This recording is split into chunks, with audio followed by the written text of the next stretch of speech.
So guys, nandito tayo ngayon sa Igbulawan Nature Farm. So tingnan natin kung ano yung nasa loob. Dito muna tayo sa baba since kailangan mo nang magbayad ng entrance fee.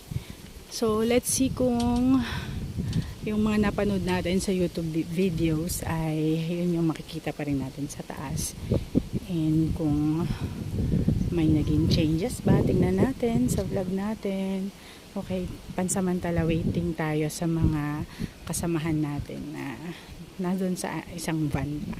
Okay, I'll see you later pag akyat natin sa taas. And guys, we're here at Igbulawan. Welcome to Igbulawan Nature Farm. Karanan Restaurant. Ang dami yung magiging picture. Oh, diba? Uy, oh. Para kang kapeng barako, hindi mo ako pinapatulog. Eh di wow.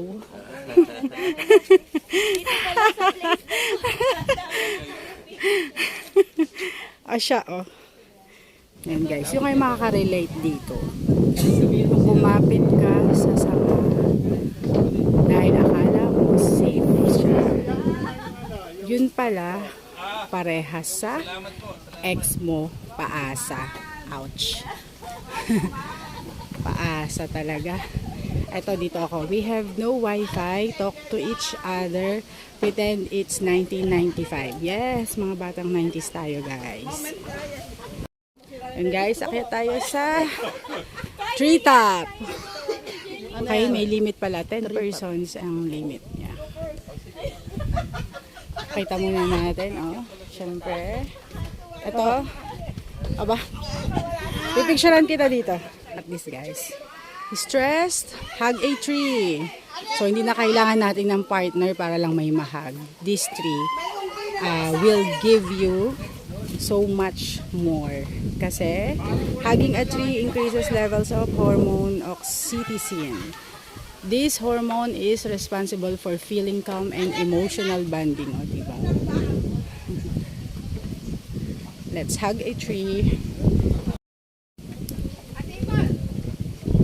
Hug a tree. So, galing tayo dun sa baba, guys. Dito naman tayo. Sana isda ka na lang at tubig ako para kailangan mo ko sa buhay mo. Really? Ay, meron din siyang mga fish, guys. Oh. Diba? I think it's koi fish kaya. So, ang ganda nitong corner dito. Diba? Nakaka-relax siya.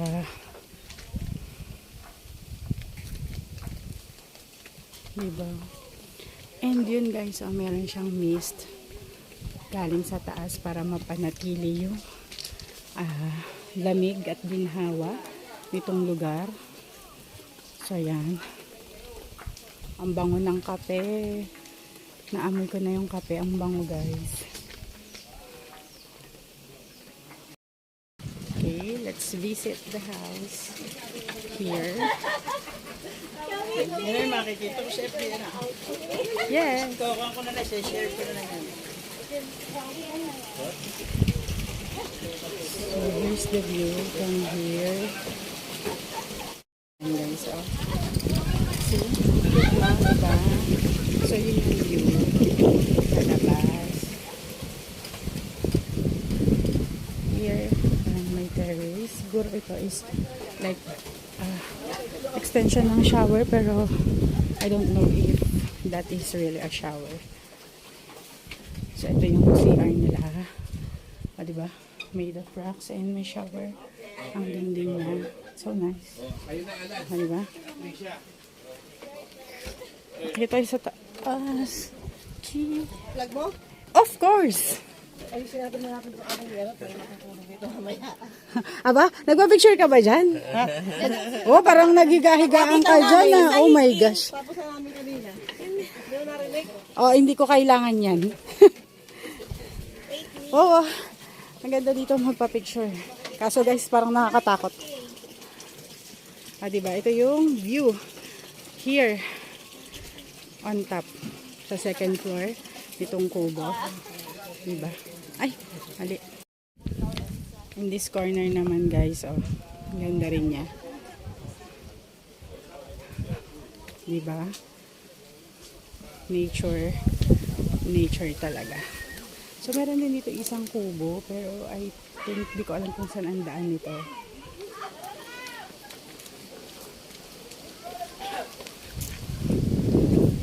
We can't visit, lahat, kasi sobrang inat na. And we need to go to other places. Wait, okay na naman ang pag-akyat to. Pero Kaya nga, may sun ate. yata doon sa ano. Oo, pero sobrang init, oh.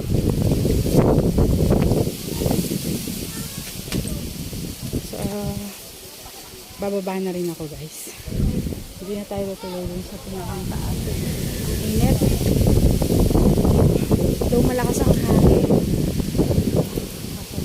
Sa taas. Guys, pababa na tayo. Hindi na tayo tumuloy sa taas. Punta na tayo sa sakinan. And we'll go to another place. Beach naman.